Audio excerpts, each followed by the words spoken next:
What's going on, everybody? Welcome to Friday's undefeated post-weigh-in show for UFC Vegas 38. That's right, this is the best sports betting show on the internet. Today, we watch these fighters get on the scales. We see what they look like. We look for any little chink in the armor, any inconvenience. One last chance to take a look at them before they step into the cage on Saturday. That's what we're all about here on the Friday undefeated post-weigh-in show. But you might be asking yourself, Clint, what's with the background? Clint, why is this fancier looking than usual on a Friday? And that's because today is a very special undefeated post-weigh-in show. For the first time ever on the undefeated post-weigh-in show, I have a guest to bring to the table for you all to help me talk about these fights and see where everything stands before we go into Saturday. Without any further ado, I'd like to introduce the man himself, Nick Kalikas, at Fight Odds on Twitter. You may recognize him from On the Line with UFC. He's joined us on Friday today to talk about these fights. Nick, how you doing, man? Doing well, Clint. Thanks for having me on, man. Excited to be here. I'm stoked. I am absolutely pumped up. So for everybody that wants to know, Nick and I were supposed to break down these fights on Monday. We had a little bit of a scheduling issue, and it's all cool because now we get to do it on Friday. So even better, we get bunk beds when we're 40. All right.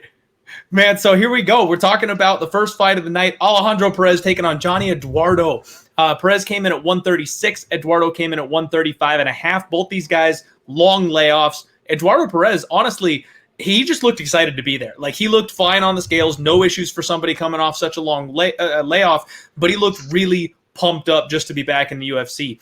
Eduardo, he did the Mario Yamasaki heart hands thing when he was up there. He's pretty excited to be back as well, but he honestly looked really sucked out to me. He's getting older. He's getting up there. Those weight cuts cannot be easy on him. Now, when these guys faced off, it was intense. They were like battling over like lead arm position with each other, and it looked like they were really trying to bully each other when they got into like the handshake situation. They were trying to kind of flex a little bit on one another. Man, I kind of stick to my guns with my early read on this one. I think Pérez is a rightful favorite. He's younger. I think he's got more gas in the tank, and I think he's going to knock out JohnnyEduardo. Nick, how do you feel about this first fight? I agree with you. I think that's exactly it. And the line right now at circa is minus 225, the comeback plus 195, and the total's 2.5 under 150. So there likely is going to be a finish. You're not seeing the 2.5 over price, so we're not expecting this to hit the scorecards. This should be a fun fight while it lasts, though, right? Because Eduardo, we can't count him out, man. The guy does have sneaky good striking, of course. That's what he's known for. I mean, you can't even count him out of the ground. Either one of these guys, I mean, they're well-rounded, but of course, this should be more of a striker's delight, so to speak, right? Because these guys are going to come and bang, and it should be fun. But I agree with you. I think in the end, it's probably Pérez catching Eduardo along the way and knocking him out and winning this fight. Awesome. I'm glad to hear we agree on that, man. And you're absolutely right. You cannot count JohnnyEduardo out early. He's one of these guys that has about 2.5 minutes of solid gas in him, and he comes hard during that window. So I'm tempted on the Pérez by knockout. I think it's about plus 125 or so. But honestly, I don't mind laying the chalk on the under 2.5 at minus 150. I haven't bet it yet, but that makes sure that if Eduardo pulls off the upset, you still have him in that bet. How'd you feel about that? Yeah, I agree with you. Like I said, I don't think it's going to go much past 12.5 minutes. So I think under still has a little bit of value left at minus 150. We've been kind of tending to lean that way a little bit and setting the market towards that way, and everybody's kind of catching up with us. So that's kind of our initial lean, and I think you're right about that. Okay. Glad to hear that. Hey, I always like being on the side with the bookies. That's never a bad thing. Well, in most cases, right? You never know, but you never. Yeah, well, right? That's in most cases. Most cases. All right, man. Next fight up, we got an interesting one. Stephanie Egger taking on Shanna Young. Egger came in at 135. Shanna Young came in at 134.5. Egger totally looked fine. Same old, same old. We don't see a lot of her. She's still new to the UFC, so hard for me to really take much from her weigh-in today. Shanna Young, on the other hand, her abs were popping, man. She is in some kind of shape, especially coming off of a pregnancy layoff. She looks like she's just incredible at this stage for what she's been going through. But when they faced off, Nick, oh, my girl Young is tiny. She is so much smaller than Stephanie Egger, and that size advantage, like, this is where I always break down the fights. I look at the UFC stats, and they show you like 2 inches taller. Bro, she's like 6 inches taller than freaking Shanna Young. Someone needs to get their measuring stick back out because it's not accurate. I actually have 2 units on Shanna Young at plus 100 even money. I felt like she's the more skilled fighter. I like her all-around skill set, but I did not expect the size difference to be as drastic as it is. So honestly, I'm sweating bullets over here. I don't like that bet anymore, and I think I got a little overexcited making it a 2-unit play. I feel like I'd roll with it just being a 1 unit and just say, to hell with it. But now I'm a little overextended, and I'm not going to lie, I'm nervous. Nick, how do you feel about this one? This is going to be tough. I agree with you. I think it is kind of a dog or pass situation. A lot of people are betting Egger, though, like public-wise. I mean, the money and the movement has went that way. Now we're seeing a little bit more respect towards Young as well. But the size, you said, might be the difference here. For me, again, I think it's going to be a competitive fight, possibly split decision type of fight if it's a scorecards. So I think it is a dog or pass if you're getting plus money value. So I don't blame you for taking the 2 units, but I also understand why you're nervous. I mean, in this scenario, usually it's a pretty competitive fight, right? When it hits a scorecard. So we probably will see a 29-28 unanimous or a split decision type of fight. Okay, man. I'm glad you're kind of reassuring me a little bit. I'm gonna be team no hedge, team diamond hands over here. I'm not gonna hedge out or cash out on the bet or anything like that. But I'm terrified. No doubt. Always never easy, man. It's never easy, especially pre-fight. I mean, after the fact, we could always talk, right? But before the fight, it's never easy for sure. And sometimes it's just so easy in hindsight. After it plays out, you're like, I knew it. But beforehand, we really don't know. Right. Yeah. I mean, this is the type of sport for sure. We all know anything can happen. No doubt. I love it. And that's why it's the best. All right, man. Next up, we've got Douglas Silva de Andrade taking on Gaetano Pirrello. Andrade came in at 135 on the dot. Gaetano came in at 134.5. Douglas Silva back down at 135 looks like Skeletor, man. You can see every single muscle, every single vein. He looks like a cadaver. Like, there is zero fat on that man's body, but somehow he manages to pull it off. Pirrello, on the other hand, looked absolutely wiped, Nick. He was exhausted up there on the scale, and honestly, he wobbled. That's one of the things that I always look for, is how easily a fighter can move when they're cut down like that, and he was a bit unbalanced, and that does worry me a little bit, but he wasn't dead in the eyes. You could still see the fire, you could still see the intensity, so I'm not looking too far into that, but it's definitely something to be concerned about if you're taking that dog shot. When they face off, Pirrello actually still has a decent size advantage here. I thought they were going to be kind of 1-for-1. I thought that dropping down, Andrade was going to be able to match the size, but Pirrello definitely is still the bigger man. It was a respectful face-off. I talked on Monday that I felt like this line was just a little too wide, man. I know Andrade is a solid fighter. He's fought some of the best in the world. He's got that back class advantage here in this spot. But Gaetano Pirrello, we haven't seen the best of this guy, and he is a world-class striker. And I'm worried that Andrade is going to give him the fight he wants. We've seen Pirrello taken out of his element and put on his back, and that's when he really struggles. He can't quite find a way out of that. His ground game is no good. But Andrade is one of these guys that if he grappled, he wins easy, but we can't count on him to do that. So I feel like it's kind of a dog or pass situation. What I saw on the scales today from Pirrello kind of makes it a pass or pass situation for me. Nick, how do you feel about this fight? Yeah, it's tough at the betting window as well, because right now we have it minus 245 for Andrade. I do think he is the better overall fighter. Like you said, I think he's more well-rounded. But if this stays on the feet, it is going to be tough. It's going to be a close fight. It'll be another fun fight. So I don't think you can lay the chalk here. I mean, there's just too many question marks coming into this spot. Like you said, on the skills, that matters a little bit. We'll see how Pirrello looks, tomorrow night in the cage. But I do lean towards Andrade getting this done. I think, again, he's kind of flown under the radar throughout his whole UFC career. I think he's better than everybody kind of gives him credit for. So I do think he should be the favorite. But again, I can see what you're saying. If this stays on the feet, it's going to be interesting, no doubt. Okay. How do you feel about the total on this one? It's 2.5, and it looks like you can get plus 105 on the under. I do almost feel like there's going to be some violence here on this one. Yeah, I do too. I think I'd be tempted to take the plus money on the finish before, so I'd go under rather than over. And this is another spot where I think it could happen. But again, these guys are pretty tough. I can see them kind of respecting each other. So I think it's set about right. Minus 2.5 rounds. It's going to be kind of hovering over or under around that spot as well. So I think it's close to being right with the line. But if I had to choose, I would definitely take the plus money there too. Good deal. Okay. All right. I like that we kind of sync up on that one as well, man. Next up, this whole card, I'm going to keep saying it's interesting, man. Devonte Smith taking on Jamie Mullarkey. Both guys come in at 155.5. Devonte Smith did the Buddy Jesus smile and pose after his weigh in. No issues. Dude's in great shape. Jamie Mullarkey came in. He's in solid shape as well. Gave a very, very confident flex. Business as usual for a guy like Jamie Mullarkey. What surprised me here, though, Nick, is that Mullarkey has the size advantage. Again, is a spot where I expected Devonte Smith to just be the bigger man, and that's not the case here. Jamie Mullarkey's got a history of being a little undersized, and he's got not an insignificant size advantage here in this particular spot. I was kind of hemming and hawing over this one on the Monday show. After seeing the face-offs, that size advantage is really all I needed. I went ahead and took a shot on the underdog here on Jamie Mullarkey, plus 130, man. I feel like he can use the grappling. I feel like with that size advantage, I can count on potentially a strength advantage, which we know he likes to mix in those takedowns, and that should definitely help him out. He gets inside, and he hits like a truck when he's at close range, and we have seen Devonte Smith's chin cracked before. So what do you think about this fight, Nick? Anything for you? I like it. This is actually my favorite play on the whole card is Mullarkey as an underdog. I got in at plus 140. Now the line's dropping a little bit because I do think both these guys are extremely dangerous. Of course, you got to respect Smith's power. I mean, he's the type of fighter that gets in there. He can knock out anybody. It's pretty impressive when he does get it done because it's usually a highlight reel type of knockout. But on the other side of it, I do like Mullarkey because I think he can knock him out, like you said. I think, if anything, defensively, Smith has some flaws there. We've seen his chin been checked before, been knocked out. Mullarkey's capable of doing that. I think Mullarkey has better conditioning. I think he's got better cardio. I think he's got a better ground game. So if you put it all together, it's a dog or pass situation. That's why I like this. If you're getting plus 130, there's still value there as well. So for me, out of the entire card, this was my favorite spot, and I think you got to go Mullarkey here.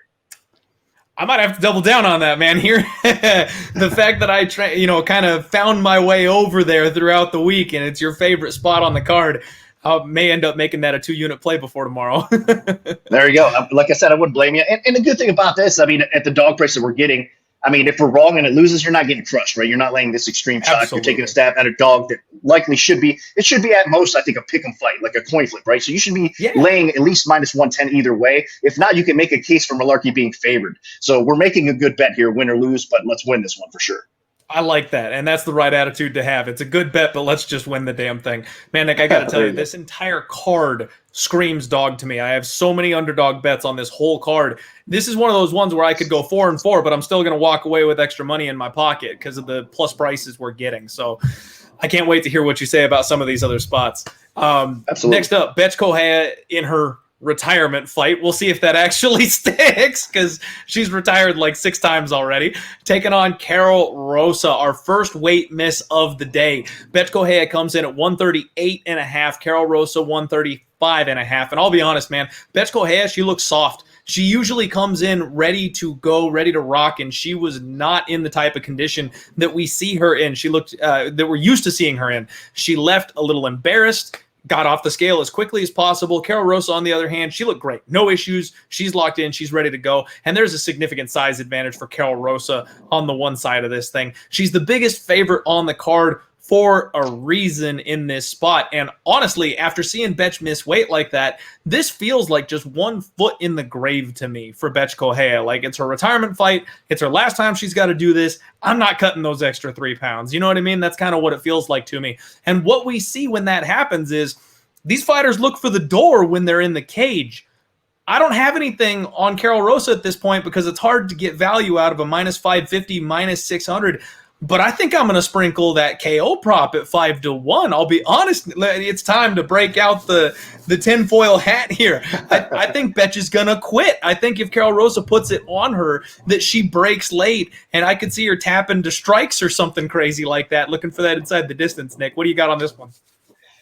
Well, you could be right. I mean, Bethe historically is pretty tough, man. But like you said, in this spot, I like the fact that you're pointing out, typically you could see quit in fighters that are kind of lined up in this spot here with a retirement fight or whatnot. That'd be interesting because I think throughout her career, she's been underrated too. But let's talk about underrated fighters. Bethe has been a tough out for a lot of these ladies. And it's just a lot of the fans can't get behind her. They can't respect her ability as a fighter, but she's solid, man. And she's been in there. I mean, love her, hate her. She's been in there with some great fighters and she's overperformed, I think, in many cases. So I'm glad to see her kind of get this retirement fight, but it's a bad one for her, like you said. I mean, and there's been a lot of sharp action, not hesitating to lay that 400 up to 500 now.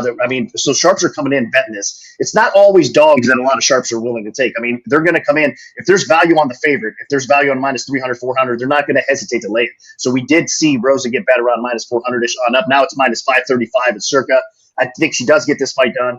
I think she can. The striker will be interesting for a minute, right? But I think Bethe is going to get probably touched up a little bit more. And then, of course, not the easiest person to take down, but if anybody can take her down, I've been impressed with Rosa's wrestling as of late as well. I think she's got a nasty ground game, good ground and pound. So she is in the right spot to pick up a very solid win. One of the best wins that she'll get here, I think. I mean, even though, Bethe is kind of on the way out, this will be probably one of the best wins of her career. And I think Rosa does get it done here. That name will stick on her record, regardless of whether or not we're on board or if we might make fun of Bethe Correia sometimes for some things. Like, we all know the name. It's still going to be a good mark on her record when she gets the win there.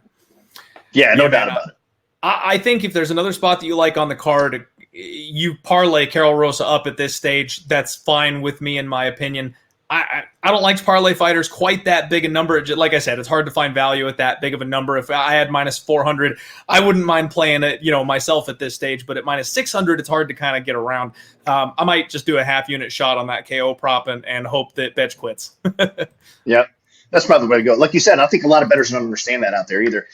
If there's no value of minus 500, like to bet it straight, then there's no value really adding in a parlay either, right? A lot of people want to, I understand, bringing the total risk amount down or whatever, but if there's no value, don't even parlay it at that point, right? Yeah. But like you said, there's other ways to bet it, look for props or something of that nature. I agree with you there too. And it's a little bit of a hot take to say that Bethe is going to finish, because I know that she is not an easy person to get out of that cage, generally speaking, but, might roll the dice a little bit this weekend. Yep, can't blame you. Could understand. Gotta love it. All right, man. Next fight up, we got Antonina Shevchenko taking on Casey O'Neill. Shevchenko came in at 125 and a half. Casey O'Neill came in at 125 on the dot. Shevchenko looked focused, man. She got up on the scales. She had this cocky little smile that honestly I kind of love to see from her. Casey O'Neill, on the other hand, she looked a little bit sucked out, if I'm being honest, and that's kind of surprising considering she is not big for 125. And when they faced off, Antonina had a huge size advantage here. Now, I know she's skinny and tall, so it's not like she's got a thickness advantage, really. But when you look at their arms, it's not like she was skinnier than Casey O'Neill either. I mean, I think she's got just a significant all-around size advantage here in this spot. And I warned you, Nick, I'm taking dogs this week. I talked about it on the Monday show. I honestly think that people have overcorrected on Casey O'Neill. I think they're too excited about what she's done in the UFC so far to this stage, and I think this is a massive leap up in competition, and they are worlds apart on the feet. I've got Antonina Shevchenko at plus 184, and this is another spot where I may sprinkle that inside the distance spot because she's got that nasty submission game, and we know she hits hard and is very technical on the feet striking. I wouldn't be surprised if Casey O'Neill couldn't handle the fire and gets out of there before the end of this one. Yeah, this is intriguing, man, because to me, I actually was on the other side of O'Neill in her last fight. I thought Procopio was going to beat her. She impressed me, man. O'Neill was very impressive in that fight. I think that was her proving grounds to me, meaning that if she gets that win over a solid fighter like that, then she's well on her way. So I was impressed with her ground game. I was impressed with her toughness. I was impressed with her overall skill. So she's better than I gave her credit for coming into the UFC for sure. But like you said, this is a different type of matchup. Shevchenko is a big step up. And at the weigh-ins, if anything, I thought this would be a dog or pass situation. But like you said, at the weigh-ins, I think the significant size advantage and the way they kind of matched up, you have to lean a little bit more towards Shevchenko there as well. And I think we're seeing some of that action on the dog come in, trickle in. We're going to have to stay ahead of it. We're going to have to move sometimes on air to drop this price so we don't get slammed on Shevchenko as, fight day comes around tomorrow. And we don't want to be too heavy on this fight for sure, especially getting buried on the dog. So this is going to be an intriguing fight. And I do think people are writing Shevchenko off because of her loss to Lee, right? She's had some issues on the ground. We know that. But she's got a better ground game than everybody really realizes at this point, right? So I get it. That was her problem spot. I mean, that was her problem spot against several fighters along the way. Even Chukagian, that was a surprise. That Chukagian fight was a real kind of eye-opener as far as the issues that she still has on the ground. And then again, following up with that Andrea Lee loss here as of late as well. So I think that's why people are kind of favoring O'Neill. If she gets this fight to the floor, Shevchenko could be in a lot of problems, right? But I think if she could stuff those takedowns, keep this fight upright, she is a more technical fighter. And even on the ground, she could probably give O'Neill some fits. So I don't think it's going to be as clear-cut and as easy as people think for O'Neill to come in here, take this fight to the floor and win it. Well, if I can, Nick, real quick, I don't want to take too long on it, but I think that people are missing some things on this one. I think this is the perfect storm of recency bias. First off, Caitlin Chukagian's a Danaher brown belt. Like, she's a much better grappler than any of us ever realized. So even though we don't really see her grappling, her doing that to Antonina, like, she just had that in her back pocket and never used it this whole time. You know what I mean? So I feel like that would really caught us all off guard. 100%. And in the Laura Procopio fight with Casey O'Neill, I had Laura in that spot as well. After the fight, she tweeted out that she was having some feminine issues that day. And I don't know if you recall Laura's previous fights, man, she's got a gas tank. She goes 15 minutes, and she goes 15 minutes hard. She died on the stool between rounds 1 and 2 that night. I don't credit Casey O'Neill with that fight. She was getting the brakes beaten off of her in round 1, and then Laura Procopio suddenly stopped and was not the same fighter in round 2. This may burn me because I'm willing to die on this hill, and that's part of why I'm betting Antonina Shevchenko. But I honestly feel like that last fight with Laura Procopio would have ended very, very differently if the fight was rescheduled.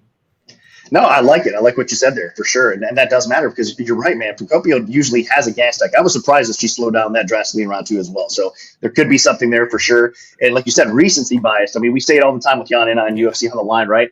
It is a thing, man. I mean, we do definitely see that impacting the lines week to week. So you got to take advantage of that spot because if she didn't go out there and win that fight over Procopio, like you said, this line would be a lot closer to a pickup type of fight. I'm sure it would be, right? It wouldn't be as high as it is now. So a lot of bettors are going to continue to flow, come in on, I think, Shevchenko with what you just said here and realizing the situation. So if you're going to take Shevchenko, I don't think the line's going to get any better. You probably need to get in now because it's already getting worse. Yeah, I already locked it in before we did the show. There we go.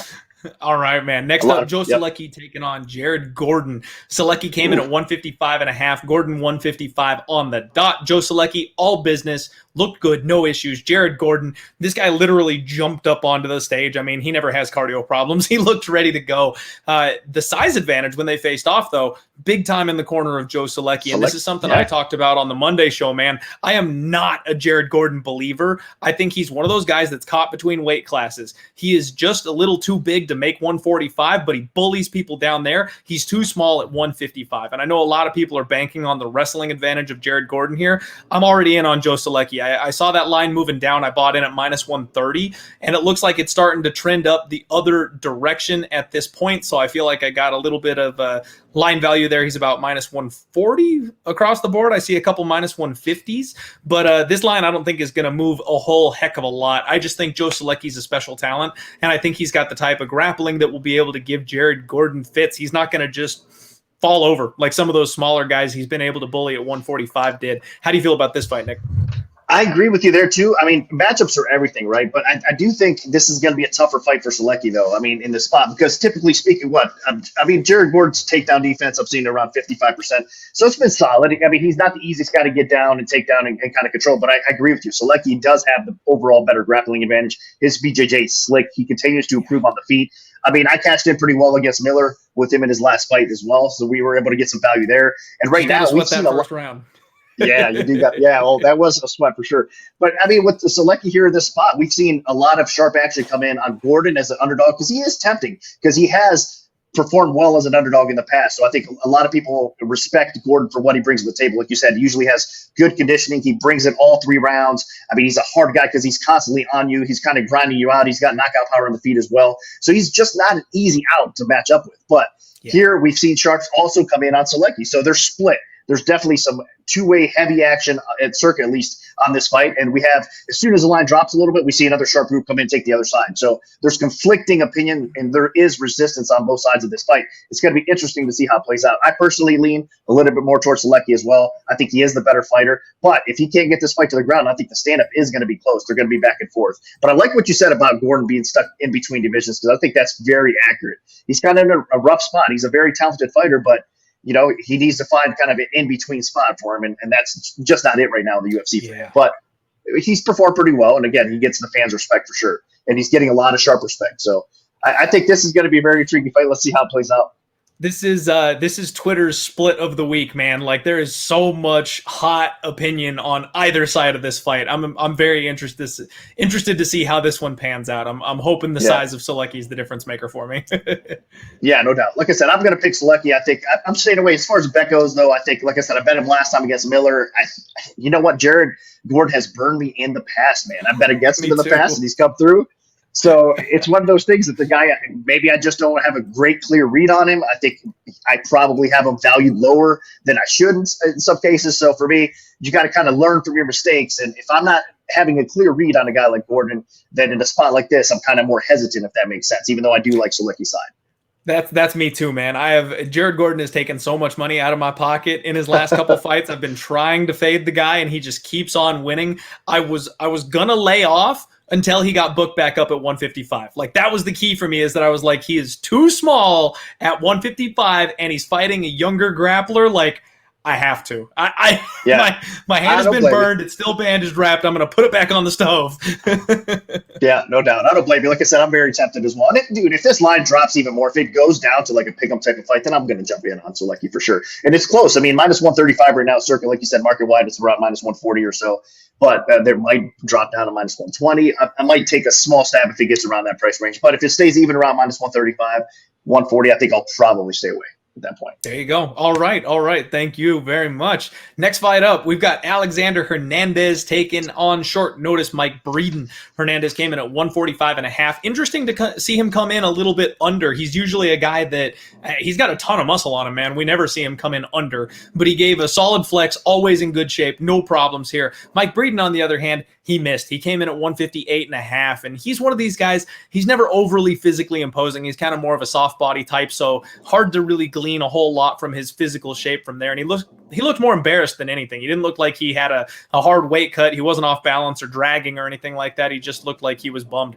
When they face off, Breeden, slight size advantage. I mean, he's got a decent size advantage in this spot. It was a respectful face-off. But Mike Breeden coming in here, I'm not sure he's UFC caliber, man. That's all this thing comes down to. We've seen Alexander Hernandez in the UFC be kind of a can crusher. If you're not in that upper echelon, he just boots you out of the UFC. Like, he will take you out if you're not on his level, and then he struggles to get through to that, ranked area of his division. So I'm not expecting much from Mike Breeden here, although he is a solid striker. The biggest thing is we've seen him struggle on the mat. If Alexander Hernandez comes out and wrestles, I think this is a super easy payday for him. But if he decides to strike with Mike, he is playing with fire, especially with that weight advantage. I cannot touch Alexander Hernandez at minus 550 at this spot, even though I feel like he wins.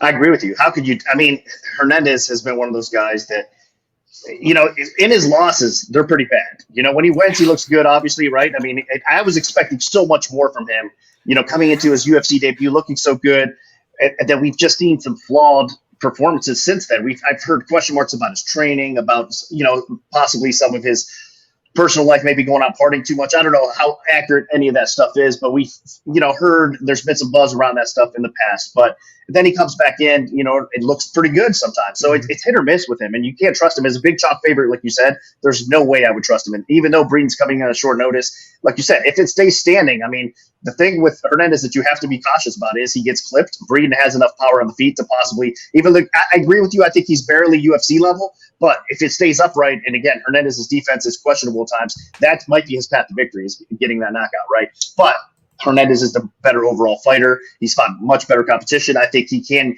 if he wants to wrestle, he should be able to wrestle here and get this fight to the floor. So it's his fight to win or lose. He should be a solid favorite, but there is no way I would lay close to 5-1 on Hernandez at this point against anybody in the UFC. I mean, if they're on the UFC roster, Hernandez probably shouldn't be 5-1 against him. Put it that way, Agreed. At least in my opinion, right? So even though I think he wins here, yeah, you just can't trust him, man. You can't. I mean, if I was going to bet this one, really the only way I could look is like Hernandez inside the distance is minus 125, something like that. But even then, it's not even a plus number. So, like, I don't think I want to bet this fight really at all. Yeah, no, for me, it's just you stay away from it. Like I said, Breeden on short notice. I mean, if these guys that come in on short notice and miss the weight, the weights, I kind of feel for them a little bit, and I think you got to give them a little bit of leeway, so to speak, in that case. So I could understand him, that situation for him, but at the same time, yeah, this is probably a bad matchup for him. And if Hernandez fights like he should fight, then he should get it done. But I'm staying far away from this fight for sure. All right. Glad we agree again, Nick. All right. Unfortunately, we have lost Aspen Ladd versus Macy Chiasson, one of the absolute worst scenes I've ever seen on a weigh-in day. Aspen Ladd really struggling on the scales this morning. And then not only that, they took forever getting the poor girl off of there. They left her standing in the box of shame naked for like a full 4 or 5 minutes while they went and figured something else out. Like, I felt so bad for Aspen Ladd, but she only missed by 1 pound. Apparently that was enough for Macy Chiasson to not accept the fight since her opponent missed, so they've pulled it. Unfortunate for all of us.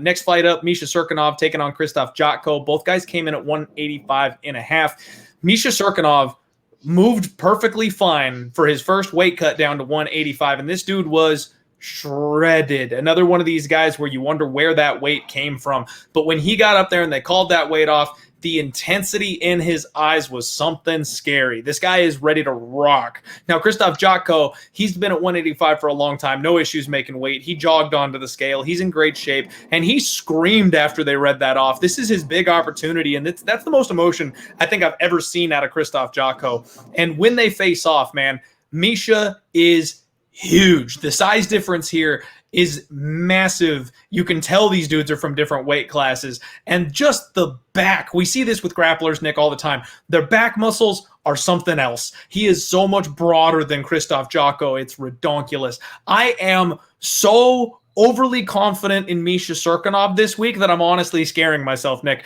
I got in early on this line. I got plus 145, beat a line move. It looks like he's down to about plus 125 across the board. I took him inside the distance. I've got a couple of free bets at some books that I all took Misha inside the distance at plus 200 on. So I'm like way overweight exposed to Misha Cirkunov, but I am so confident that he rips Krzysztof Jotko to the ground and either pounds his soul out or chokes him unconscious in the first round. Like, I don't think Krzysztof Jotko's a low-end gatekeeper. He's UFC level. He's not amazing anywhere. He's a very generalist type of fighter, in my opinion. Misha Cirkunov having the size, strength advantage, power advantage, and obviously massive grappling advantage. I just don't see how he isn't the favorite here. I understand the question marks of him cutting weight to 185 for the first time. Now, since he's made it, you should flip the line. Like he should be favored here. Talk to me, Nick. What am I missing? Oh, man. I'll tell you what. These two guys for me are so tough. I understand. Like I said, I'm curious, and I'm glad that Cirkunov came down to 185 because, man, he's got so much skill, so much talent. I mean, technically speaking, he's known for his grappling, right? Obviously. He's known for his jiu-jitsu, world-class jiu-jitsu. It is phenomenal. I mean, offensively, this guy is so legit on the ground. You're in some big-time trouble if you get on the ground and start grappling with this guy, at least his offense. I mean, defensively, sometimes, though, it is a surprise, even on the ground with him, that he gets caught up in some subs, and whatnot. But even on the feet, he's underrated on the feet. This guy has much better offensive striking than anybody realizes. So he can compete anywhere the fight takes place. It's just sometimes, again, for him, he's a bit chinny, which bothers me, right? And I think he also, his conditioning sometimes will let him down, and his fight IQ sometimes. So those are the issues I think that Cirkunov has for me as far as the flaws that he shows sometimes. And he's inconsistent. But at 185, we'll see if this kind of all comes together and this is the right weight class. Jotko, you can say a lot of the same things for. You know what I mean? The other way, look. Obviously, he doesn't have as good of a ground game offensively as Cirkunov, but his ground and pound is coming along pretty well. And if he gets a fight to the ground, he could do some damage for sure. I think he's obviously going to be a little bit longer. He should be here. Well, it actually looks like the reach is about exact, right? 77 inches here. I thought he would have a little bit more length on the feet there, but it looks like that's going to be fairly close as well. I think Jotko could possibly outpoint him as the fight progresses, but does stay up on the feet a little bit, but I don't trust him there either, man. So I do think it's a dog or pass situation, but for me, I'm staying away from this one. I have to see how Cirkunov performs at 185, and I hope he does look legit and it goes out there and finishes, like you said, because I think we'll have another player at 185 that could shake things up and make things interesting for sure, right? So I'm leaning Cirkunov for sure. I think it's a dog or pass situation, but overall, I can't trust him because of his inconsistency. So hopefully he figures it out at 185. Okay. I feel you. I absolutely feel you. But I understand why you're taking it. You know, I mean, again, with the ground game, and like I said, I think even on the feet, it's going to be close because Jotko has a tendency to kind of not fire as much as he should at times either. No. Right? Yeah. He really doesn't let go with his hands. And honestly, man, if you got KO'd by Brad Tavares, you're dead to me. Brad Tavares doesn't knock anybody out. Now you're facing a 205er with underrated striking. That plus 650 on Cirkunov by KO. Everyone's expecting the sub, man. Right. I think the knockout's you're right. coming. Yeah, it's possible. I wouldn't be surprised. I mean, you got to kind of go against the narrative a lot of times in that situation. And you're right. A lot of people are expecting him if he gets it to the ground to, win by submission run up. But yeah, we could see a knockout for sure. That's why I took the inside the distance. And everyone's rolling with the sub. I'm going ITD because I'm like, that KO is absolutely on the table here. Yeah, no doubt. I think it's very possible. Yep. Again, underrated striking, man. You got to love it when people kind of overlook aspects of certain parts of people's games. So you got to. That's where we find value, right? That's where those giant lines that hit pop out at you when no one sees it coming. Yep, no doubt for sure. All right, man. Then we're getting close here. We're almost wrapped up on this bad boy. Alex Cowboy Oliveira taking on Niko Price. Oliveira came in at 169. Again, interesting that he came in under. He wore his cowboy hat to the scale, so he was perfectly confident making 170 this time around. Niko Price came in at 170 and a half. Dude is in crazy good shape, as always. Honestly, both these guys looked fantastic on the scales today. When they face off, slight size advantage to Cowboy Oliveira. Both guys smiling, having fun. This is one of those fights where it reminds me of Donald Cerrone. Like, these guys just love to fight. You know what I mean? So I don't think there's going to be any bad intentions, no bad blood. They're just going to get in there and do what they got to do. I did take Niko Price at minus 130, 1.3 units. I'm wishing I went a little harder on that at this point, because now he's all the way up to minus 175, minus 180 in some places. The only concern for me is that slight size advantage of Cowboy Oliveira, man. He's a strong dude, and he likes to wrestle. So I think he's going to come out and try and get this fight to the floor. Now, I don't know that he can keep up with Niko for 15 minutes. I think Niko has a slight edge on the feet, and he's got that death touch. So I think there's a lot of ways Niko Price can still win this fight, even if Cowboy Oliveira decides to grapple. Plus, he slows down late, and Niko never slows down. I honestly feel like this is going to be a late finish for Niko Price once Alex starts to kind of suck some wind. And this is another spot where I want to kind of go against the grain, man. I've got the 1.3 unit bet straight on the money line, but they're giving me 12-1, 15-1 on Niko by submission. And what we've seen in Alex Oliveira's last couple of fights is he's too tough to knock out. He takes big shots, but he doesn't quite go out, so they resort to wrapping an arm around his neck. And I think that's totally on the table for this fight as well. So I may have a sprinkle on that long shot. Nick, how do you see this one playing out? Man, Oliveira is such a disappointment. Overall, I'm saying, like, as far as it's again, a talented fighter that can go out there, and if he puts it all together, he looks amazing, man. I mean, there were some great competitors. Dude, you remember the first round of that Gunnar Nelson fight? Oh, my gosh. Ridiculous, dude. I mean, he's so Jekyll and Hyde. Like, some days unreal. he shows up and he's amazing, and other days he's just there for a check. Yes, absolutely. So I don't know. I mean, you just can't depend on Oliveira, which one you're going to get. And again, he's been the type of fighter that I've met him as a dog before, and he lets me down. He goes out there and kind of lays an egg in a favorable spot for him too. That I think, okay, he can go out here and surprise some people. I mean, I think he matches up pretty well. I think he matches up pretty well with Price here as well. But like you said, as the fight progresses, I trust Price a little bit more. I think Price is improving. We have seen that. Oliveira, I think he's getting better too, but I think as far as levels of improvement, I think we got to put Price ahead of him in that aspect of things too. So this is almost a step down spot for Price, and it's almost a step up spot right now, and at least in 2021 where we're seeing these guys' careers at. So I think this is a very winnable fight for Price, and if you got him at minus 130, that's a great line, of course, because it is getting up to 165, 170. But at this point, I would stay away, man. Oliveira, I think, is too dangerous. And, we have seen Price, even though he's tough, and he goes out there and usually he comes away ahead of it in a crazy firefight or whatnot, he's still susceptible to getting clipped, getting knocked out, possibly getting submitted on the ground. Like you said, I think Oliveira has the technical ability to kind of make this a tough fight for Price. So for me, I would not lay minus 160, minus 165, minus 175. At that point, I think it's a dog or pass situation. But again, you laid minus 130, where right now you can get plus 140. So that's a big difference on the other side, I'm saying. So you could actually scalp out if you want. I'm not telling you to scalp out. But I'm saying that's a significant difference in line, right? If you're laying minus 130 and now the dog's at plus 140, that's a different type of price. So I think you're good where you're at. But if it's up to minus 170, it's a dog or pass situation. I don't think you can lay Price at this current number. I'm so glad you said that, Nick, because I absolutely agree. I liked the line where I got in early. I thought that was a great spot. And if I had more conviction and had laid just a massive bet down, I could be free rolling by taking some on the underdog here, had a nice price tag. But I completely agree. Minus 160, minus 175, like that's way too much. And that's the number where you're really looking to back a guy who can show up in crazy spots like Cowboy Oliveira. Yeah. So if you're late to the party, don't lay that money line, dog or pass type of spot. But like I said, I think that round 3 or maybe that submission are worth just a little bit of a sprinkle at those crazy numbers. No doubt. They're overinflated. I mean, look, even with us, sometimes we got to give out a little bit more value because we're trying to hook the customers up. We're trying to hook the bettors out there up with good hold percentage. So our props at Circa are like the hold percentage is 15%. We're market wide a lot of times. You can see like 30%, 35% on the hold percentage. So we have to overinflate our submission props, our knockout props to kind of get that hold where we want. So and as a bettor, I love it. Yeah, no. After I'm done going through the props, sometimes I'm looking at it, think, man, I would probably bet this. I would bet that. Like even at our own spot, right? So we're giving out that value. And sometimes, you're going to get it. Even like the books almost have to. We're almost forced to give out some value in spots like that we know can, hit. But again, that's where you got to play defense, and that's when the bookmaking angle comes in, and you got to manage the risk properly to come out ahead in spots like that. But yeah, definitely. I mean, it's intriguing to see some of those prices.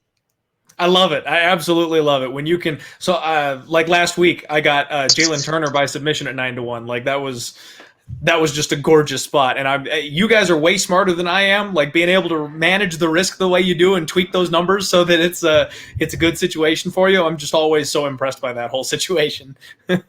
Oh, no doubt. But I mean, hey, there's players that hit them, though. The players that are willing to take that stab and come out there and, put some money down and not be afraid to, like you said, sprinkle a little bit. I mean, they're cashing in on some of those props for sure. They're taking advantage. So good for them. That's what makes it fun. Yes, sir. All right, man. Co-main event, the return of Kevin Holland taking on Kyle Daukaus. Kevin came in at 183.5. We always see him come in light at this weight class. He really belongs down at 170. Kyle Daukaus came in 185.5. Kevin was first to the scale, having fun as always, joking around, doing his thing. And Kyle Daukaus was an absolute blank slate. He talked in an interview about how his brother inspired him, which how could he not, the way he came out last week. He looked good, in solid shape. When they face off, these guys size up relatively well, but the size difference is very noticeable. Kyle Daukaus is a real 185er. He's taller and longer than Kevin Holland, and he's also thicker than Kevin Holland because he really fills out this weight division. Man, Kevin Holland is a slight favorite in this spot, and I'll be honest, when I broke this fight down, I feel like the grappling training that Kevin Holland has been doing pays off here. I think Kevin Holland probably does finally get back in the win column here on this one, but I love the Daukaus brothers, and I am way too smart to step in front of those guys because I know the upside that they have. Daukaus as an underdog is not a bad call, and I don't blame anybody for taking the shot. My gut says that Kevin Holland gets back in the win column, but I am passing because I think the value is on the dog side once again. Nick, how do you feel about this one?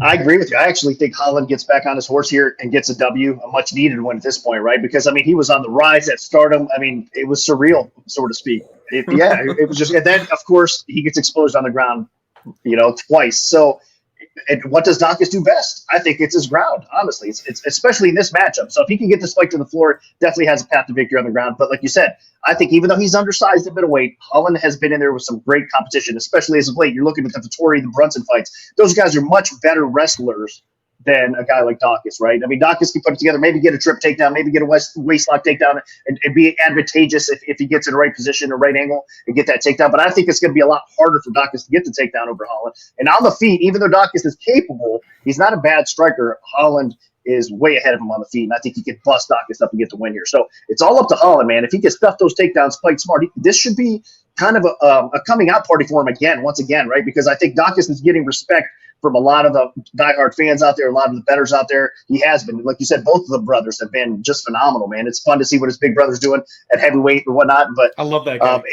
Yeah, no, he's been on fire, man. I mean, he's been impressive. So, and I do think that kind of, it spreads confidence throughout your training camp, throughout your, you know what I mean? So it's got to be a good thing for his brother as well. But I just think Holland should get back on the horse here and win this fight. So, but we have seen some sharp action as of late as we get closer to coming on Daukaus because of that ground advantage that he has. So they're sharp saying, you know what, it might only take a takedown or two for Daukaus to, wrap around his neck and get the W here, or consistently start getting those takedowns as the fight goes. So they're willing to take that ground advantage Daukaus has and take that plus money as well. But for me, if this line continues to drop, I would be on Holland's side. So I think it's a favorite or pass situation, depending on where the price goes, though. I would prefer to get minus 130, minus 140, of course. I don't know if we're going to get that right now. Let me see where we're at circa currently with the Daukaus fight. 1 second, I'll tell you. Okay, so we're at minus 165, with Kevin Holland right now. So for me, it's a little bit too high to lay minus 165. Right. But, I think if you can get, like I said, if it drops by fight day, maybe around minus 140, it might be a time to look at Kevin Holland. But outside of that, it's going to be interesting. I hope he bounces back and is able to at least perform better, we think, as far as stuffing takedowns and, his ground game kind of holding up and not getting submitted here in this spot. Absolutely. I'm right there with you, man. I'm right there with you. Like I said, I'm not betting it, but I am picking Kevin Holland. And I just would love to see him recapture that star power, man. He was on a rocket ship. He was calling out Israel Adesanya. I mean, there was so much they could do with Kevin Holland until he got exposed. So I really hope he gets back on track here. I really hope he manages to recapture that hype and get back on the right track here. Yeah, I'm with you, man. I hope so too. Because again, the UFC has a star in him, man. He knows how to talk. He knows how to fight. He goes out there, puts on great performances. So yeah, I think it's a good thing for him to get back on the winning track for sure. Absolutely. All right, man. Main event time. Let's talk about Thiago Santos and Johnny Walker. Santos came in at 206. Walker came in at 204.5. This is classic Thiago. Well-muscled, look good, business as usual. Dude's been around the game forever. Nothing surprising on the scales today. Johnny Walker, let me first off just say that Johnny is a physical specimen. He's an absolute freak when it comes to the way he looks. And he might have been in the best shape I've ever seen him in today. He absolutely took this camp seriously, and he gave one of those like silent screams after they read the weight off. He is more focused than I've ever seen him. Usually he's kind of like Kevin Holland, where he's talking to people, joking, having fun. He was all business today at the weigh-ins. I think we're about to see Walker 2.0, Nick. When they face off, Walker is massive. Like, this guy could fight at heavyweight if he wanted to. The fun part, he tried to do crazy eyes on Thiago Santos, and Santos did the like, I'm so scared, shake back at him, and then they had a good laugh about that. He knew he wasn't intimidating the veteran there in that spot. But this is another spot that I got in early, Nick. I got 2 units on Johnny Walker at plus 150. I just think if you give me explosive power striker versus explosive power striker, one of them is bigger, one of them is faster, one of them is younger, I'm going to side with the young kid here. I know that Thiago Santos has the back class and he's the more talented technical striker, but at the end of the day, this thing's going to be a car crash, and it's going to come down to who can move the fastest and hit the hardest. And I think at this stage in their career, that's Johnny Walker. You're on mute. You're not muted on my end, but you're muted on your side of things. Oh no, did we lose you? Oh, technical difficulties. We lost him. I'm going to pop you out and pop you right back in real quick and see if that works. Did that do anything? You know what, Nick? If you can hear me, if you can exit and then use the same link to rejoin. That usually fixes it. All right. We're going to give it a second here. We're going to let it marinate, folks, see if we can get Nick's opinion. I want to hear what he has to say on the main event. We can't let the show end with not knowing what Nick has to say on the main event. It is absolutely killing me. Now, while we wait for him to try to do that, try to get back in here on the show, I'm basically taking all dogs. I think Niko Price at minus 130 is the biggest favorite that I have on the card at this point. I don't have. I mean, I've got Niko Price, and I have my grappler. I'm blanking. Joe Solecki. Niko Price and Joe Solecki are the 2 favorites that I have on the card. I lean to Eduardo Perez. Oop, here comes Nick. Let's see if this works. Did it work? Did we fix it? There we go. So, yeah. You got me? Sorry about that. Of course, as we get into the main event, something's got to happen. On the main event! Yeah, so my fault about that. I was actually getting a call as well. I got to pick up my kids from school. Never dull moment being a father of 3 is for a few minutes, so I got a phone call from my wife here. But we're good. We have time. All right, we'll wrap this thing up real quick for you, man. I got that dad life thing going on myself. Most of the other YouTube personalities don't get that, but I'm right there with you. So, yeah, man, main event time. Like, tell me, what do you feel about this fight? This is such an interesting spot. I feel like a crossroads fight for both guys. Like, I can't wait to hear the bookmaker's perspective on it. Oh, this is crazy, man. This is such a great fight, like, as far as matchmaking goes. I mean, are you kidding me? There's fireworks written all over it for sure. Somebody's going to go out. There's no question about it. This fight is not hitting the scorecards. No. I mean, just so much firepower offensively on both sides of this fight, and so many defensive flaws on the other end of it. I mean, there's just so much going on here. So there's no doubt. I think it's a dog or pass situation. I mean, you got to favor Santos. Should be the rightful favorite here in this spot because of everything that he's accomplished. I think his track record speaks for itself. He's gotten so much better, historically throughout his UFC career. So should he win this fight? Yes. I think he is better, overall than Walker is. I think he's more dependable. I think he's got himself in the right spot. But Walker continues to improve. I think he's, like you said, he's got that knockout power. The size advantage is not too often that you see Santos look a little bit smaller, right? So Walker's just a dangerous, crazy fighting, like everything that he brings to the table. I think he's mixing in his grappling a lot better than he has in the past as well. So you could look for some takedowns here. I think he can do some damage on the ground. So I think it's a dog or pass situation. Despite Santos being the rightful favorite, I think it's Walker or pass here because I just think there's too much firepower, too many flawed ends on the defensive for both of these fighters for you to kind of lay chalk in this spot. There's no way. I think, like I said, even if he goes out there and wins, I think you have to make a dog bet or you just leave it alone. But it should be fun, man. And I don't, like I said, anything, maybe look for the total rounds here. If you're not confident in either fighter, I don't think it's going to go very long. I mean, like I said, I expect this to be a finish in a highlight reel type of knockout, or possibly, we could see a submission on the ground after somebody rocks the other person. But I think more so than anything, I could see Walker coming in and getting one of the biggest wins of his life here, if not the biggest win of his career for sure. I completely agree, Nick. I got 2 units on Walker at plus 150. This is a spot that I was looking ahead to, and just with the size, the youth, the explosiveness, I was like, how do you not take the Walker side on this thing? But you absolutely have to respect the experience and what Thiago Santos has done over the course of his career. So I understand why he's the favorite, but I think this is a changing of the guard. I think Walker comes out on Saturday and gets the dang thing done. I do as well, man. I tell you what, his last fight, I think Walker's fight over, I should say, a few fights back, or no, it was his last fight over Serkunov, was it? Or no, he won over Krylov. I'm sorry, the Krylov fight, say Serkunov. The Krylov fight is what I'm talking about. Even though he lost that fight, for me, it was pretty impressive because you've seen the improvements in his game. Krylov is one of the best, obviously, light heavyweights in the world, in my opinion. And he's getting up there and he's getting better consistently, too. So for him to kind of hang in there against Krylov, I think that showed me a lot of growth in his game, too. So I took a lot from that. Despite him losing that fight, I think he's actually on his way to getting better fight by fight. And that's what you want to see. Of course, he followed that up with the win over Span. And now if he gets this win over Santos, like I said, he's definitely on the right track. We could see him in the title picture. Then he took a year off to train. Like you get a kid that gets back on the horse, gets in the win column, and then takes a year off to get better. Like, I love it. I love that.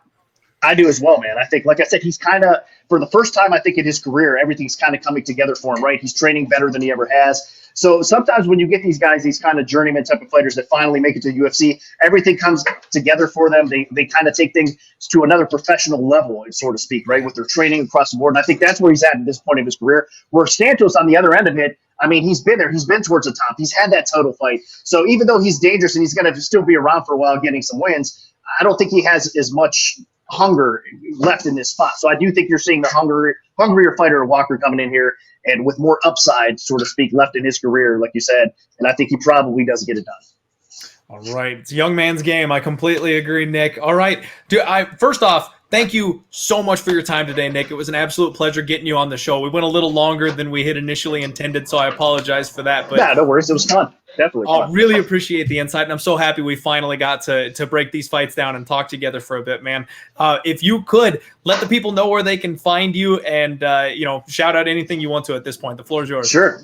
Thanks, man. Appreciate it. Definitely head over to MMAoddsbreaker.com and check out our website. You can find me at Twitter @FightOdds. And, of course, always check out UFC On the Line on UFC Fight Pass. That's the gambling show for the UFC. Love doing that show. We're going to be back, I believe, in about a month or so, maybe about 3 weeks or so for a live episode of UFC On the Line. But until then, of course, Yanni and Brendan are killing it on the Contender Series, so make sure you tune in every Tuesday. Check out On the Line, the Contender Series version as well. Those guys are doing awesome. I love the gambling aspect that the UFC is incorporating on those Contender Series events. So if you haven't checked that out, you're missing out.